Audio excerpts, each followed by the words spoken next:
கருணாநிதி பேச்சு கேட்டு மாநாட மைனாளர் பார்த்தா போதும், நாடகம் பார்த்தா போதும், எங்களுக்கு கலர் டிவி கொடுத்தா போதும். நீங்க அவன் என்ன பண்ணா, ஒரு 1800 ரூபாய்க்கு அந்த இஞ்சி டப்பா வைக்கிற மாதிரி ஒரு டப்பா கொடுத்தான்.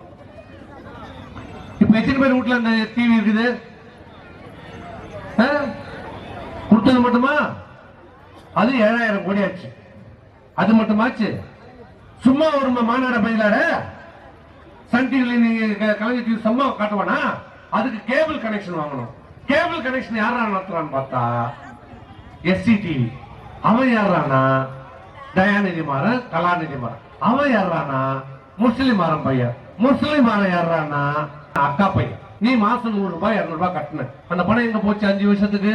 இதுதான் அன்னைக்கே சர்க்காரிய கமிஷன் சொல்லு. திமுக கருணாநிதி உலகத்திலே விஞ்ஞான ரீதியிலே ஊழல் செய்வதிலே இவர்களை போல கை சேர்ந்தவர்கள் யாரும் இல்லைன்னு சொன்னாங்க. உங்க பணத்தை எடுத்து உங்களுக்கே கலர் டிவியும் கொடுத்துட்டு கேபிள் கனெக்ஷன் கொடுக்கணும்னு சொல்லி பணத்தையும் சம்பாதிச்சு. ஆனா அம்மா என்ன சொன்னாங்க? உங்களுக்கு உங்க பிள்ளை நல்லா படிக்கட்டும், இன்ஜினியர் ஆகட்டும், டாக்டர் ஆகட்டும், கலெக்டர் ஆகட்டும், அரசு பதவியில் பெரிய பெரிய பதவிகளில் வரட்டும், லேப்டாப் தரேன். ஆனா நீங்க கேட்கல. ஆனா அதுக்காக அம்மா மறக்கல.